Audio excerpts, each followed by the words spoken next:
तो गाइस कैसे हो आप लोग। तो जर्क ओवरलॉर्ड के नेक्स्ट नॉवल के चैप्टर नंबर 12 में आप सभी का स्वागत है। तो जैसा कि अभी तक हमने पिछले एपिसोड में देखा कि कैसे क्यूमी को पता चला होता है कि वो दूसरे के जीन को एनालाइज करके उसी के सेम तरह के बॉडी को क्रिएट कर सकता है। मतलब कि वो किसी जर्क स्वाम में किसी की भी जीन्स को पढ़ेगा ना तो वो उसी की बॉडी को रेप्लिकेट करके उसको मास प्रोड्यूस कर सकता है। ये सच में काफ़ी पावरफुल चीज़ें होती है, एबिलिटी कह सकते हो, जिसके साथ हमें ये बताया जाता है कि उसने टाइगर मैस्टिफ के जीन के इंफॉर्मेशंस को भी पढ़ना शुरू कर दिया होता है। एक बार वो उसको कम्प्लीटली पढ़ लेगा ना तो वो टाइगर मैस्टिफ की अपनी खुद की एक आर्मी बना पाएगा, जो कि होगी मिड लेवल की 20 सोल्जर रैंक वाली आर्मी। यहाँ पे वो सोचने लगता है कि क्या सच में ऐसा हो सकता है, या फिर वो नेट से पूछता भी है तो पता चलता है कि हाँ ऐसा हो सकता है। जिसके साथ क्यूमी और भी रिसर्च करने लगता है कि और मैं क्या कर सकता हूँ। तो उसे पता चलता है कि उसे सबसे पहले लाइफ स्ट्रक्चर डायग्राम को सीखना पड़ेगा। अगर वो कुछ चाहे तो उस लाइफ स्ट्रक्चर डायग्राम के अंदर कुछ जीन को चेंज कर कर अलग जीन ला सकता है, जिससे कि वो अलग तरह के मॉन्स्टर को क्रिएट कर सकता है। मतलब कि वो लाइफ स्ट्रक्चर डायग्राम को मॉडिफाई कर सकता है। लेकिन अभी के फिलहाल अपना क्यूमी कोई भी जीन स्ट्रक्चर के बारे में समझता ही नहीं था। उसने बायोलॉजी पढ़ी नहीं रखी थी, जिसके कारण उसे इन सब के बारे में पता नहीं था। और वो कहता कि अगर मैं रैशली यहाँ पर कुछ भी करने की कोशिश की तो कुछ भी गलत हो सकता और मैं नई यूनिट्स को नहीं बना पाऊंगा, जिसके कारण वो छोड़ देता है। अब क्यूमी के पास अपने जर्क स्वाम की इनहेरिटेंस नहीं होती है, क्योंकि हर कोई जर्क स्वाम जो कि पोजेस करता है उसके पास खुद की इनहेरिटेंस होती है। लेकिन ये जर्क स्वाम बहुत ही लंबे समय से ऐसे ही डीपर स्लीप में थी, जिसकी वजह से उसकी इनहेरिटेंस चली जा चुकी थी और इसकी काफ़ी ज़्यादा मेमोरीज खत्म हो चुकी थी। इसी कारण क्यूमी को कुछ नहीं समझ में आती, जिसके कारण उसे अभी सिर्फ इवोल्यूशन चैम्बर पे ही रिलाई करना पड़ेगा ताकि वो रैंडम एनर्जी को कन्वर्ट करके अपने जीन्स को क्रिएट कर सके। जिसके साथ वो कहता कि हालांकि मैं अभी जीन को नहीं समझ सकता लेकिन मैं सीख तो सकता हूँ। और लू फेंग को मतलब क्यूमी को सडनली याद आता है अपने घर के सीन के बारे में, जहाँ पे कई तरीके की किताबें रखी हुई थी जिसमें कि मॉन्स्टर के जीन के रिसोर्सेज के बारे में भी लिखी हुई थी। और कहता कि हाँ यही सही है, एक बार मैं फिर से घर पे जाऊँगा, फिर से मैं उन सारे मॉडर्न ह्यूमन टेक्नोलॉजी को पढ़ूंगा, उसके जीन्स मॉड्यूलेशंस को पढ़ूंगा और अपने जीन की नॉलेज को क्विकली मास्टर करूंगा। अल्दो ये सब काफ़ी ज़्यादा कठिन था, लेकिन क्यूमी के लिए ये सभी काफ़ी ज़्यादा आसान होने वाली थी। क्यूमी की आंखें चमक उठती है, क्योंकि इस दुनिया में स्वैलो स्टार की बात करें तो लू फेंग के पास भी 3 क्लोन्स थी। उनमें से लास्ट क्लोन जो कि रिमोट ओसिन बॉडी थी ना, उसके पास सेम टू सेम अभी क्यूमी के जैसी ही सिमिलर एबिलिटी होती है। लू फेंग ने उतना पहले जीन्स पे नहीं ध्यान दिया था, लेकिन एक बार उसके पास रिमोट ओसिन बॉडी आ गई थी ना तो उसके पास एक क्रिएशन नाम की सीक्रेट टेक्निक आ गई थी, जिससे कि वो दूसरे लाइफ को क्रिएट कर सकता था और अपने लाइफ को कंडेंस कर सकता था। इसी के साथ लू फेंग ने अलग अलग स्पीसीज को भी बनाना शुरू कर दिया था। आपने लास्ट में देखा ही होगा कि कैसे लू फेंग ने एक्सपेरिमेंट कर करके एक नए बच्चे तक को बना दिया था, वो उसका फादर था। अभी उसका क्या हो रहा है हमें नहीं बताया गया है, क्या पता वो अपने राज में कुछ भी कर रहा होगा, हमें क्या ही फर्क पड़ता है। उसकी पावर लेवल बहुत ही कम ही हो सकती है। इसके साथ क्यूमी की आंखें फिर से चमक उठती है और कहता है कि ये तो बहुत ही पावरफुल एबिलिटी मेरे हाथों में लग पड़ी है। जिसके साथ ऐसे ही और भी बकवास होती हैं और फाइनली फिर से अपना क्यूमी अपने कॉन्शियसनेस को जर्क स्वाम के क्वीन के अंदर डालता है। वो सारी चीज़ें याद करने लगता है और हमें ये सारी चीज़ें बताने लगती हैं। अब लू फेंग के भी हमें क्वीन के बारे में पता था कि कैसे लू फेंग ने एक अनडाइंग क्वीन को भी अपने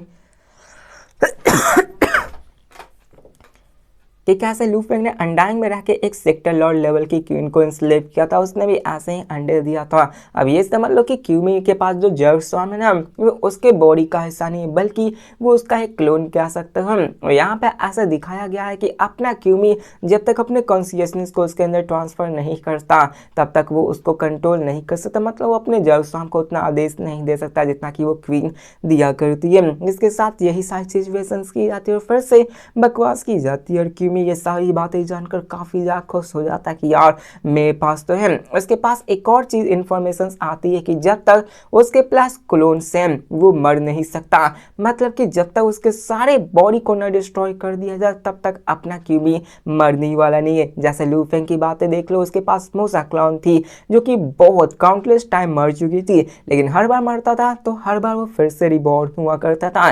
क्यूमी ने डिस्कवर किया कि वो अभी भी सेम कर सकता है जर क्लोन के लिए। जब तक उसके पास अपने क्यूमी की अपनी क्लोन्स जीन्स होंगी तब तक वो उसके बॉडी को फिर से रिफॉर्म कर सकती है लू फेंग के जैसे ही। मतलब अगर जर क्यूमी को मारना है तो जर क्लोन के हर एक बंदे को मारना होगा, हर एक यूनिट को मारना होगा, तभी अपने क्यूमी पूरी तरह से डेड डिक्लेयर हो सकता है। वरना कह सकते हो कि अपना क्यूमी अभी एक इमॉर्टल बन चुका है। और ये बात जानकर क्यूमी भी काफी ज्यादा एक्साइटेड हो जाता है क्योंकि यहाँ पे अपने क्यूमी ने जर्क स्वार्म से इतने ज्यादा मॉन्स्टर्स को प्रोड्यूस कर देना है कि यार उसको मारना नेक्स्ट टू इम्पॉसिबल हो जाएगा। जिसके साथ क्यूमी खोजते हुए कहता है कि चलो देखता हूँ कि आखिरकार मेरे लिए और कितनी सारे सरप्राइजेस बाकी है। इसके साथ वो नेस्ट को देखने लगता है जो कि नेस्ट काफी ज्यादा बड़ा हो चुका था। वैसा नहीं था कि वो नेस्ट को कहीं ट्रांसपोर्ट नहीं किया जा सकता था, वो नेस्ट फिर से रिक्रिएट किया जा सकता है किसी चिड़िया की तरह। वहां पे जाकर फिर से वायलेंस के डीपर हिस्से में जाएगा तो वहां पर अपनी एक नई नेस्ट का निर्माण कर सकता है। ऐसा थोड़ी ना कि वो बाहर के लेयर में अपनी नेस्ट को एक्सपैंड करता जाएगा। ऐसा किया तो high level power authority ranking वाले बंदों को इसके बारे में पता चल जाएगा, वो क्यूमी को अपने अंदर कब्जे में कर लेंगे। इसलिए उसे और भी डीपर हिस्से में जाने की जरूरत है जो कि आगे हो जाएगा भी, क्योंकि उसे अपने जर्क स्वार्म को और भी बड़ा करना है। जिसके साथ ऐसे ही टाइम बीतने लगता है, क्यूमी को जर्क रेस के बारे में और भी सारी चीजें पता चलने लगती हैं। और यहाँ पे क्यूमी बहुत ही सतर्क था क्योंकि उसे पता था कि स्वैलो स्टार की दुनिया बहुत ही ज्यादा बड़ी है और यहाँ पे अपने न्यू जर्क यूनिट आने वाले, तो मुझे अपने नेस्ट को एक्सपैंड भी करना होगा। जिसके साथ बताया जाता कि एक और दिन बीत जाती है और वहां पे अपनी क्यूमी ने इवोल्यूशन चेंबर्स में हंड्रेड्स ऑफ एनर्जी पॉइंट्स को कंज्यूम करवा दिया होता है और अपने नेस्ट के अंदर एक कंप्लीट लाइफ स्ट्रक्चर डायग्राम को भी अपील कर लिया होता है। ये किसी और की नहीं बल्कि टाइगर मैस्टिफ की जीन्स होती है और फाइनली एक दिन बाद कंप्लीट हो चुकी होती है और इसका सेकेंड लेवल में इवोल्वेशन चालू था और लगभग 6% तक ये पहुंच गई थी। और ये देखकर क्यूमी के चेहरे पे स्माइल आ जाती है क्योंकि अब फाइनली अपना क्यूमी टाइगर मैस्टिफ तक को निकाल सकता है और उसको बॉन्ड करवा सकता है। जिसके साथ वहां पर वो 15 एनर्जी पॉइंट्स को कंज्यूम करता है और 20 मिनट बाद एक टाइगर मैस्टिफ की पावर्स हैच होती है और उसमें से एक मिड लेवल की 20 सोल्जर बाहर निकलती है। अभी क्यूमी के पास टोटल में 3124 एनर्जी पॉइंट्स थी और बाकी सबको यूज करके सिर्फ 1000 एनर्जी पॉइंट्स को बैकअप के लिए रखना चाहता था और बाकी के 2124 थे उससे वो टाइगर मैस्टिफ को हैच करवाने की कमांड चालू कर देता है। क्यूमी के कमांड से 5 लार्वा वहां पे म्यूटेट होना शुरू होते हैं, ककून्स में बनते हैं और फाइनली 20 मिनट्स बाद वो अंडे को तोड़कर बाहर निकलते और ये टाइगर मैस्टिफ्स होते हैं। और दिखाया जाता है कि ये टाइगर मैस्टिफ 1.5 मीटर जितने होते हैं, किसी नॉर्मल इंसान से 1.5 टाइम्स, मतलब एक नॉर्मल इंसान के जितने ही बड़े होते हैं, किसी 5 फुट के जितने ही।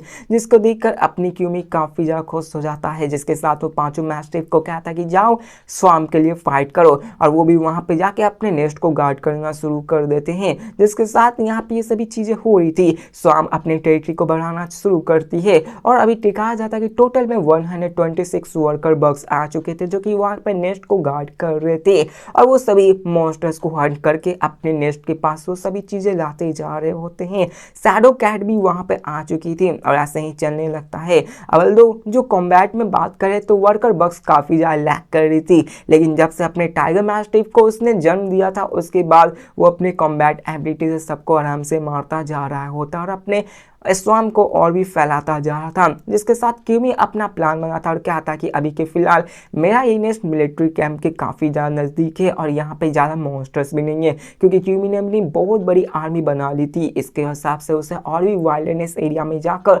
वहाँ पे मॉन्स्टर्स को मारकर अपने नेस्ट को और भी बड़ा करना होगा। जिसके साथ वो कहता है कि मैं नेस्ट का तो हैच कराना ये सिर्फ एक स्टेपिंग स्टोन था।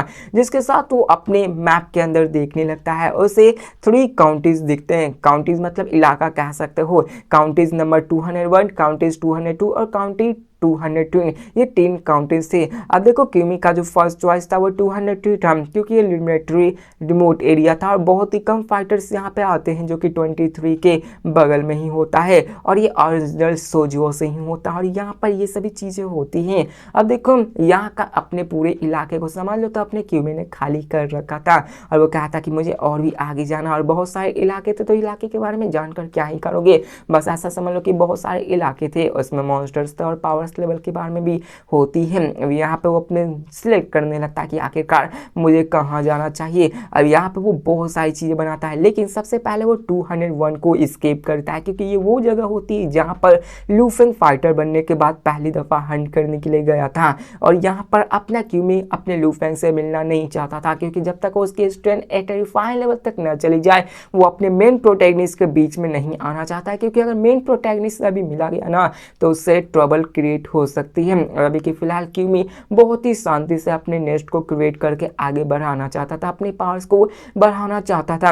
इसके साथ हमें बताया जाता है कि वो उन सबको फिर से पढ़ने लगता है। अभी लेवल 2 के नेस्ट को एडवांस हो रही होती है और अभी मिड लेवल 20 सोल्जर रैंक के टाइगर मैस्टिफ को उसने स्टडी कर लिया था और अभी 6% है और उसको 100% करना है ना तो लगभग आधे महीने का टाइम लगने वाला है। और आज 23 जुलाई हो चुकी है, जिसके साथ वो आगे बढ़ना शुरू करता है। उसे पता चलता है कि अगर उसे काउंटी 203 में जाना है तो लगभग 3 दिन लगने वाले हैं।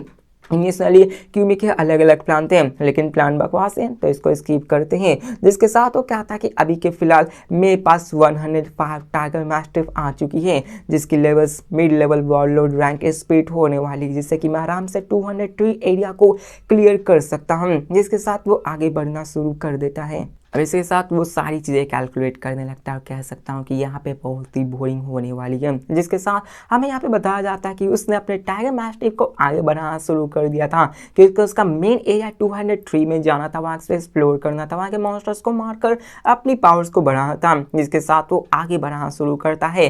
पहले वो फर्स्ट टीम टाइगर मैस्टिफ को भेजता है ताकि वो जाके स्काउटिंग कर सके, फिर सेकेंड टीम को भेजता है, वैसे ही करके वो मल्टीपल टीम को भेज रहा होता है। एक ही साथ वो कई सारे मॉन्स्टर्स को नहीं भेज रहा था, क्योंकि यार एक साथ इतने मॉन्स्टर हुए तो यार फाइटर्स आकर उससे इंगेज करने लगेंगे और हो सकता है कि यार अपने क्यूमी के बारे में अभी ही सबको पता चल जाए, इसलिए वो ऐसा कर रहा था।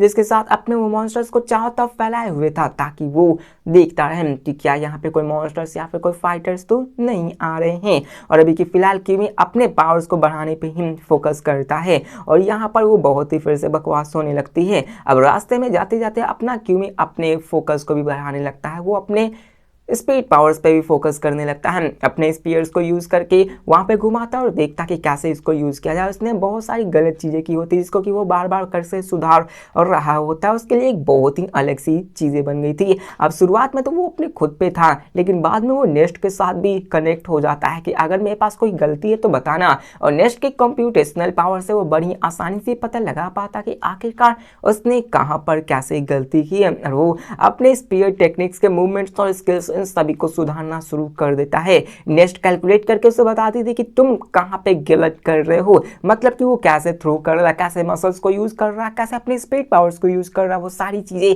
उसकी गलतियां उसकी खामियों को बदलने लगता है। और कह सकते हो कि क्यूमी के लिए ये एक चीट कोड बन चुका था, जिसके कारण उसकी कॉम्बैट एबिलिटी बहुत ही तेजी से बढ़ना शुरू कर देती है। अब यहाँ पे हमें स्किल्स के बारे में बताया जाता है कि सबसे पहले सॉलिड फाउंडेशन बेसिक लेवल आती है, जिसके बाद माइक्रो लेवल आती है जो कि प्रोफिशिएंसी, और लू फेंग ने भी इस लेवल को मास्टर कर दिया था। जिसके बाद अपने बंदे को परफेक्शन लेवल आती है, जिसमें कि आप बिना किसी एफर्ट के इस सारे चीज़ों को यूज कर सकते हो। क्यूमी की अभी मूवमेंट स्किल बेसिक लेवल तक भी नहीं आई थी, लेकिन यहाँ पे आधे दिन में ही वो माइक्रो लेवल तक चली जाती है, थैंक्स टू द नेस्ट जो कि उससे ये सारी चीज़ें सिखा रही होती है। और ये इंप्रूवमेंट ऐसी थी जिसको करने में लोगों को महीने सालों लग जाते थे। मतलब देख रहे हो क्यूमी के पास कितना ही बड़ा एडवांटेज है, जिसके साथ वो ऐसे ही करके आगे बढ़ने लगता है। और फाइनली वो सारी चीजें कर रहा था और हमें पता चलता है कि यार उसने अपने 175 टोटल मैस्टिफ टाइगर मैस्टिफ उनमें से 5 को मरवा दिए होते हैं, जो कि बैटल के दौरान मारे गए होते हैं, और बाकी के जितने बचे हुए थे तो वो बाकी के अपने बैटल्स में लगे हुए थे। अभी 103 पॉइंट्स अपने क्यूमी के बचे हुए थे, सभी को इसने यूज कर दिए होते हैं। और अभी के फिलहाल वो अपने विला एरियाज को पूरी तरह से तबाह करके आगे बढ़ने लगता है। वो एक एक करके धीरे धीरे 203 एरिया की तरफ निकलने चलने लगते हैं। क्यूमी अपने रास्ते में हर एक चीज़ को देख रहा था और यहाँ पे वो खुद चल के नहीं बल्कि टाइगर मैस्टिक पे बैठ के आगे जा रहा होता है और एक ही झटके में चलते चलते वो एक अलग ही नज़ारे में पहुंच जाता है, एक पहाड़, एक क्लिफ के एरिया में, जहाँ का नज़ारा बहुत ही खूबसूरत होता है। इसके साथ वो चारों तरफ देखने लगता है, लेकिन तभी उसे अपने स्वाम से पता चलता है कि सामने 20 बियर मॉन्स्टर्स खड़े हैं, जिससे कि नेक्स्ट एपिसोड में अपना क्यूमी फाइट करने वाला है। तो मिलते हैं नेक्स्ट वीडियो में और देखते हैं कि आगे क्या होने वाला है और क्यूमी का सफर कैसा जाने वाला है। तब तक के लिए बाय।